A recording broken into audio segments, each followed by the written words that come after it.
Welcome to Common Space, a conversation between friends who happen to be United Methodist pastors. Let's go around the room and introduce ourselves. My name is Chris Estes. Hi, Chris. I'm Darrell. Hey, Chris and Darrell. I'm Ryan. I wish I was in the room. Yeah, Ryan's not in the room. He's in Leander, Texas, where he serves at Leander United Methodist Church. Mm-hmm.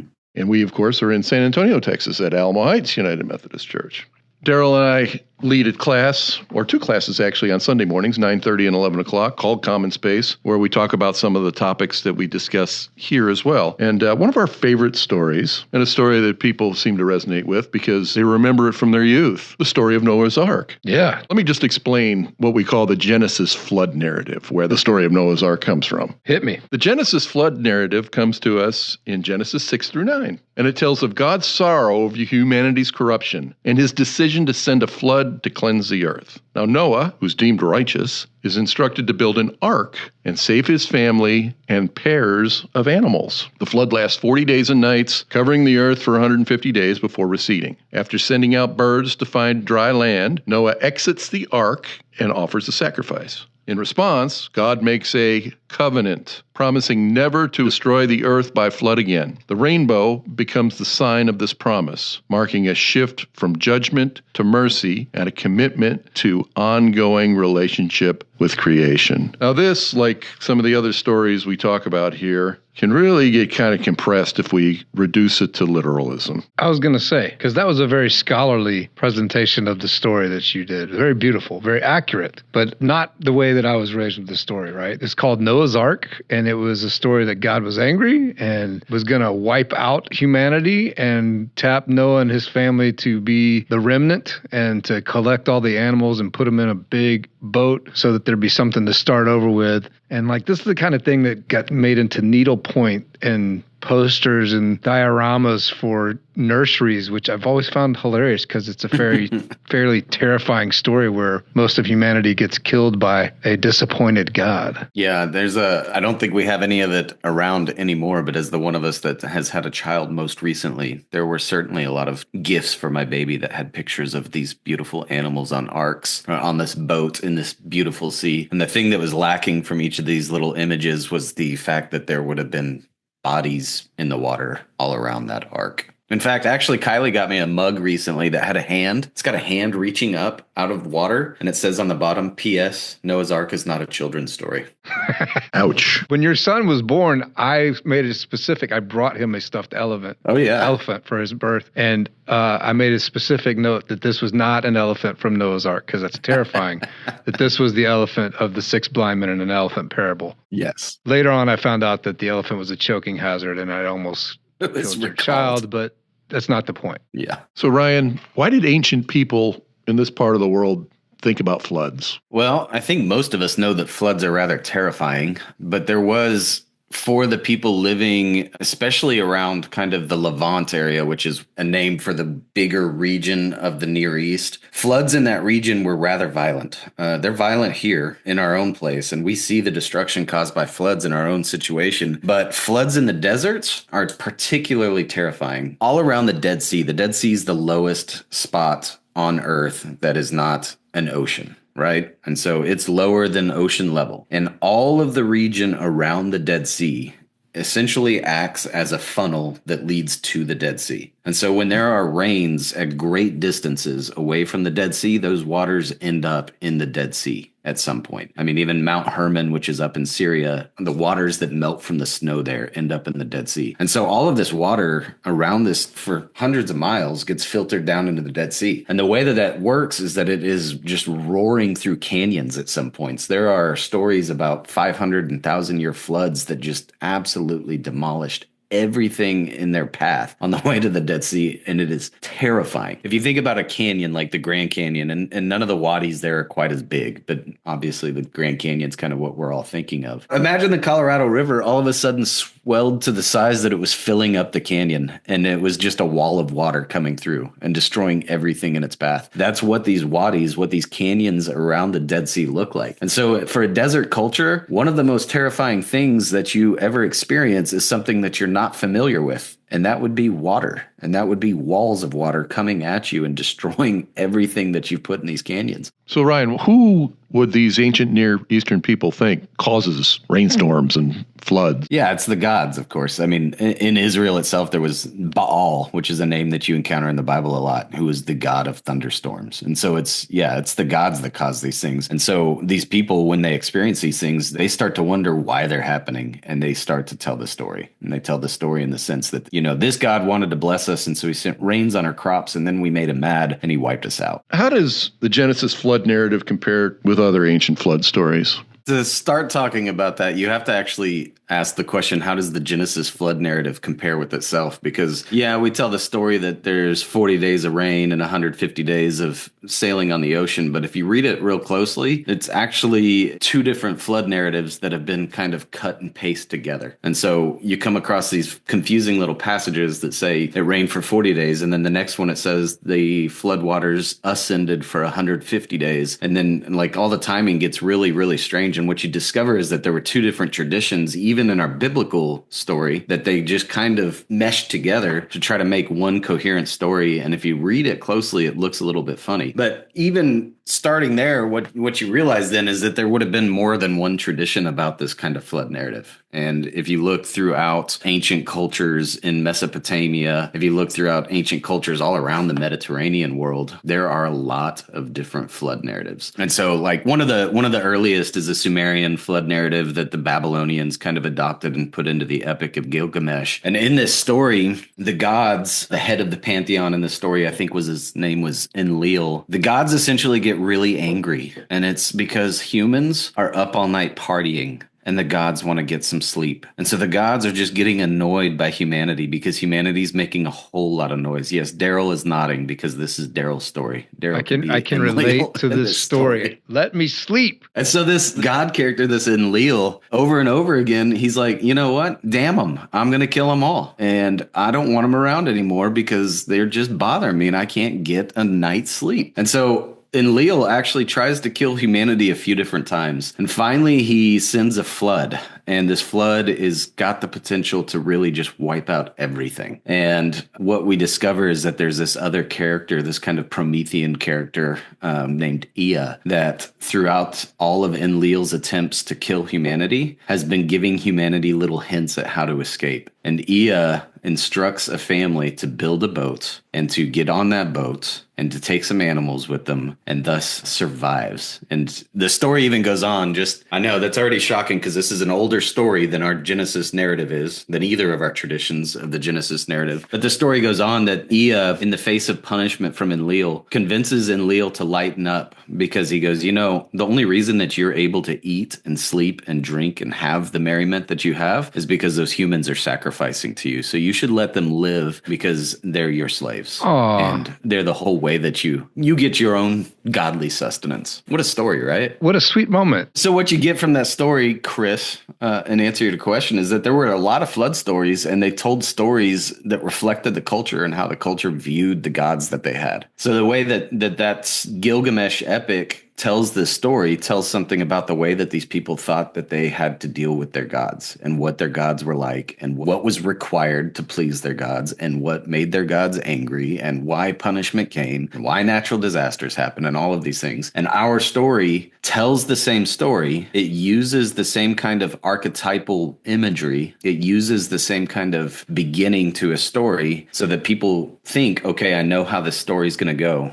And then it subverts the original narrative by changing the way it goes. So, Ryan, are you telling me that the people that wrote the flood narrative in Genesis, they didn't actually experience the story or come up with it? Not that I'm aware of. It seems that it was a cultural meme, if you will. It was something that was passed down from generation to generation that helped explain the way the world worked. But with a twist. For us, yeah. And each of those narratives probably had their own twist. But yeah, so ours has a twist in it. Our twist is this. Like a typical flood story had an angry pantheon of gods, maybe. Yeah. Who come and destroy humanity. But our story takes a little turn. What's the turn? Well, the turn is that after the flood, God introduces a covenant marked by a rainbow and says, I'm not going to do this anymore.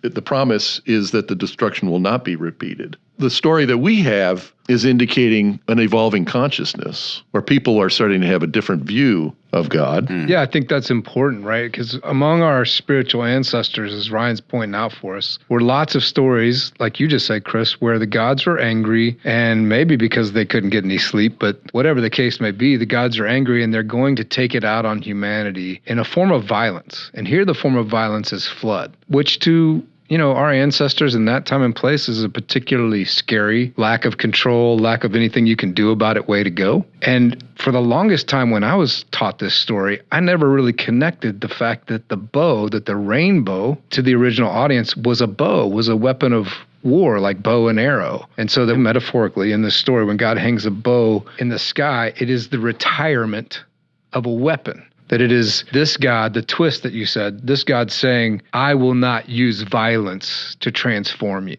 And that may sound to a lot of us, that may sound like a basic idea. But friends, I'm here to tell you there are lots of people out there today still that whatever God they understand, they do think that violence is one of the tools that God will use to transform them. And this is an important distinction of the God of the Bible. This God, from the opening page of this story, retires the weapon in the sky and says, when you see this, remember, I will not use violence to transform you. And I will promise you that. That's a huge thing. How many of us think that God will use violence to shape us or hurt us? Doesn't mean violence doesn't exist in the world, but it's not God committing that violence against you. Yeah, this is a God that's moving from retributive justice to a new form of a way to relate to humanity. Instead of the guilt and punishment model, it's gone now to a covenantal model. Is that fair? It is fair. I would ask you back, do you think that it's God transforming or the people transforming? Good point. Yes. Our awareness of God and our understanding changes at this point. Yes. Yeah. A retributive God is a pretty early starting point for us. Go ahead, Ryan. I think you're right. I think we do change our mind about God, but this story also, part of what makes our story unique and powerful is that this God does change his mind as well. For sure. The whole story is built on regret, right? And so whether you're talking about those ancient narratives from Babylon or you're talking about our narrative, the way that they always start is that the God regrets creating humanity. And so it says it in our story in chapter 6, verse 6. And the Lord regretted making human beings on the earth. Yeah. And so that's why, that's part of why, as you were saying a moment ago, Darrell, it's so hard to take this story in still is because the story does start with divine violence. Yeah. And it does start with divine regret. And the thing that the divine regrets in the story is creating us. And that's hard to hear. But again, that's playing on that cultural story that has been passed down from generation to generation. That's going to lull somebody into this comfortable moment. And then the turn comes. We're talking about this turn that happens. And it's the very first verse of chapter 8. It says, God remembered. God remembered. And it says, God remembered Noah and his family. And then that's the turn of the story. And that's where this God then regrets once again. And what this God regrets this time is his own initial regret. And so the turn is that this God realizes that the way of the divine that happened before this, and the story's commentary is the way of the divine towards violence is a regretful thing. It's a regretful idea for the divine and for us. Yeah, I think that that's really important to talk about the pivot that Chris is pointing us toward in the development of our human consciousness, that it's part of our past to see the gods this way, to see the gods detached from us, to see them as acting like people. They get upset when they can't go to sleep. They get hungry. They want things from the humans. And so it's part of our spiritual past that this was the way, as a species, that we saw the gods, detached and separate from us, more powerful than us, and wanting or expecting things from us. And sitting here in 2025, this may seem really archaic, because it is, right? It should be behind us on the path. But I think one of the things that I've struggled with on this story is that the way I was raised, stories like Noah were kind of flattened into a taste test. We take something fantastic like, can you fit all these animals in a boat? And what are you going to do when the animals want to eat each other? Or what are you going to do with all the animal crap? Whatever it is, how are you going to feed the animals all this time? all those questions that pop up, they get pushed down. And we say, no, this is a taste test. Can you believe it? If you can believe it, then you have good faith. You have true faith. And if you can't believe it, or if you can't believe that Jonah could live in the belly of a whale for 3 days, then we're going to pray for your faith, because clearly you don't have it figured out. And when we do that, when we flatten them into these taste test stories, we inadvertently discard all the meaning that they actually are there to transmit. Our ancestors told these stories not as taste tests. They told these stories to pass on wisdom and meaning and definitions about reality and definitions about who God is and who we are. And we miss all that if we just say, hey, can you believe it? Something that Ryan brought up, the verse Genesis 6:6 about the Lord regretting creating humankind. What that tells me about God is that we have a relational feeling God, not a distant, unmoved deity. I like that. And so the flood isn't about an all-controlling God wiping the slate clean. It's a moment of divine sorrow and a decision to engage differently with creation. Now, that goes against what you corrected me about earlier, because this story isn't just about humanity's changing perception of God, but perhaps an open relational God actually experiences the world with his creation and can change his mind. Wow. And evolve.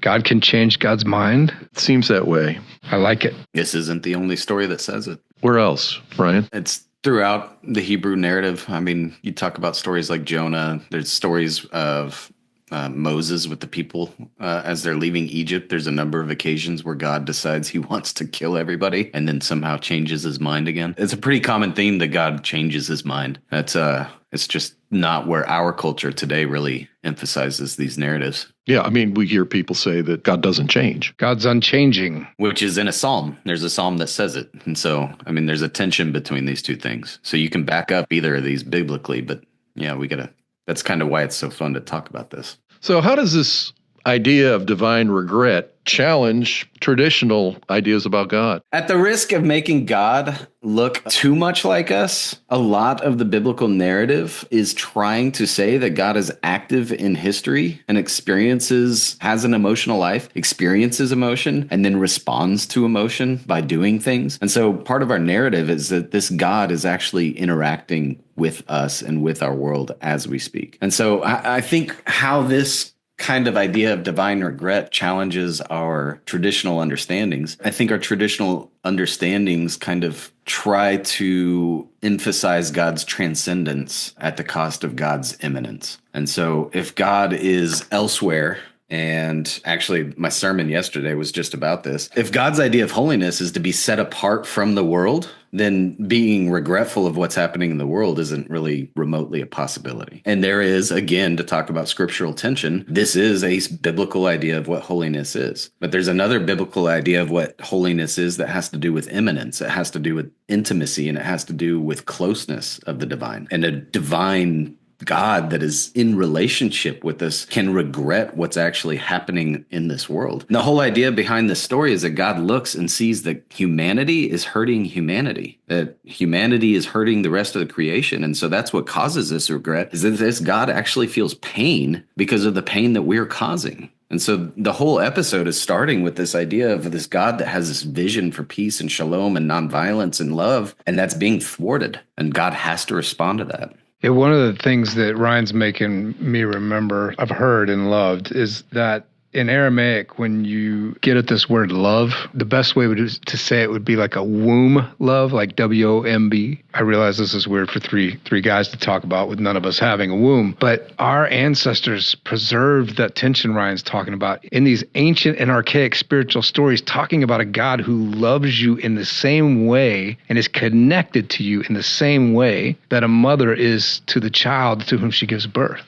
Imagine that relationship, mother and child. Is there ever a point where the mother's like, I'm detached from the child, and therefore the pain they're experiencing or the suffering they're going through is irrelevant to me? I'm unchanged by it. Heck no. Every mother is continually and perpetually changed by her children all the time. And that tension, like Ryan's talking about, is preserved in our scriptures. We have our somewhat archaic way of thinking in our scriptures where we treat God as other, like somewhere else, a different kind of being, more powerful than us, that's somewhere else and detached from us. And that God is scary, usually. But our scriptures also preserve what Ryan just talked about of God as a sacred unity.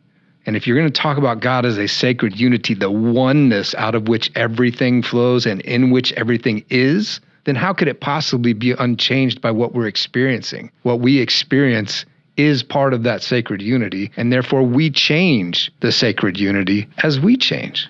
You know, Darrell, we've talked about already about God not being a separate external judge, but within and through all things, providing transformation. About how this story moves from a punitive worldview to one of restoration, symbolizing a shift from fear-based separation to divine oneness. What can we glean from this story about hope?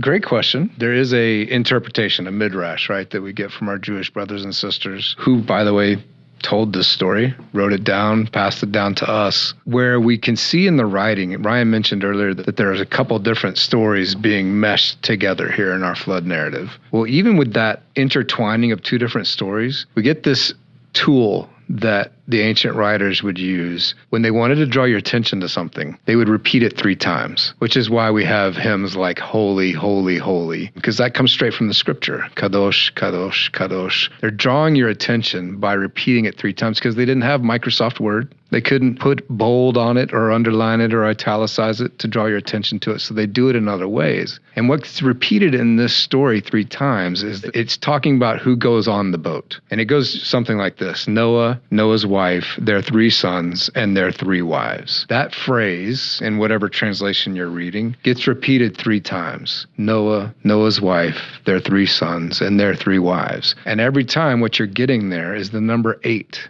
because it's 8 people: Noah, Noah's wife, their 3 sons, and their 3 wives. See what I did there? I just repeated it 3 times to draw your attention to it. Now it's in your brain. You're not going to be remembering it every time you see this story. Well, in ancient Hebrew, there's this funny interplay between the number 8 and the word hope. And so there is this kind of subliminal message in this story that goes with that bow being retired in the sky. This God is not going to make violence against you. And the covenant that you mentioned, Chris, this God is going to make covenant with you and be with you always. In amongst that is like, hey, this idea, like maybe we can all relate to our life being washed away. Maybe we can all relate to what seems like the total destruction of everything we care about. And this story says, hope, hope, hope. Even when your life feels like it's being washed away, with this God who covenants with you, with this God who will not use violence against you, there is hope. Ryan, why is there an interplay between the number 8 and the word hope? The reason that there's this association with hope with the number 8 is because of, again, other stories. 8 is naturally 1 more than 7, right? And so when we read the creation story and we read about these 7 days of creation, we know that the new creation begins really on day 8 for us. And that happens throughout the scripture. And then even into our story of Jesus, the resurrection happens on the 8th day. This Sunday is technically the 8th day. And so this association with hope always comes with this number 8. It's a number of new beginning. It's a number of new creation. In order to have hope, that means that you have to acknowledge that the world is not the way that it should be, right? Hope is not like a blind trust that everything is already fixed. Hope is an acknowledgement that the world is in pain and broken at this very moment. And that's why hope is hard. Hope isn't just, it's not candy canes and sunshine. Hope is like, the world sucks, and I'm going to choose to believe that something is at work to make this better. So the hope that you're pointing to is what this story begins with. Mm-hmm. The world is not as it should be. Exactly. But we have hope that it can be. And we have hope that this God is moving us in this direction. I hear from a lot of people who've heard their last sermon and for whom the Bible or church or faith doesn't work for them because they feel like they have to leave their brains checked at the door to grab onto some of these stories.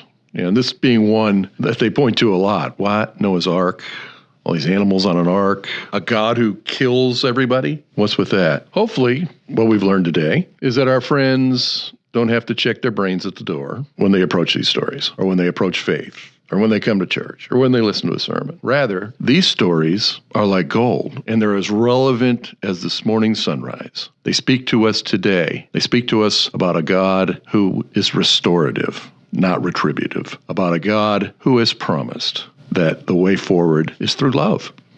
All right, guys, if we want to read about this, what should we read? Ryan? I'd say go read other ancient mythological tales. The Epic of Gilgamesh for sure, but also Greek tales and other ancient stories, because those other ancient stories really relate well to our Bible. And when you see the ways those stories and our story are the same and they're different, it really tells a lot about what our writers were trying to convey. Yeah, and you can read those things for free, by the way, on the interwebs. You can go search it. We've used this resource before, but I would just bring you back to Genesis for Normal People by Pete Enns and Jared Byas. It's a great source. All right, and probably one of their sources is Walter Brueggemann. Mm-hmm. One of his works that would relate to this is Theology of the Old Testament, Testimony, Dispute, Advocacy. So you might wonder why our last podcast was recorded on July 24th. 2024, and released the second or third week of February of 2025. Where have we been, Darrell? It's all my fault, and I apologize. We recorded that podcast about the biblical roots of the recovery movement in July as a celebration with you, and then I basically bogarted Christian for the next 6 months for a book that was coming out and an audiobook that our producer, Christian Ortiz, who produces this podcast, also produced that audiobook. So it's my fault, and I apologize. All right. Our hope is to do this monthly going forward. We're back. We're back on track. We are back. Let's talk about that book for a second. Darrell, what's the name of the book? Spiritual but Not Anxious. All right. By the Reverend Dr. Darrell L. Smith. And where's it available? At all the lowly bookstores that you normally frequent. All right. It's also on Audible. And in fact, I go to sleep each night with my earphones in, listening to Darrell. That's after I call you and have you read me a story to put me to sleep. I don't recall you ever actually calling me. I walked into that one. I don't recall you actually ever using the telephone. Chris is like, when have you dialed a phone number? You text me. Well, thanks everybody for listening. And please send your questions in. That'd be really helpful for us to decide on topics to do each month. And until then, may your eyes be filled with wonders, your heart full of joy, and your footsteps firm as you walk with God. Bye, everybody. Peace. Peace. Thank you for listening to this episode of Common Space. Don't forget to follow or subscribe to this show so you don't miss a single episode. If you have a faith-related question you'd like to submit to the show for the chance of it being featured on a future episode, visit ahumc.org/questions to submit. That's ahumc.org/QUESTIONS. If you'd like to contact the podcast team, email us at podcasts@ahumc.org. That's podcasts@ahumc.org. You can also visit our website, ahumc.org, anytime. Any related links are also in this episode's show notes. Again, thank you so much for being a listener. We truly appreciate your time.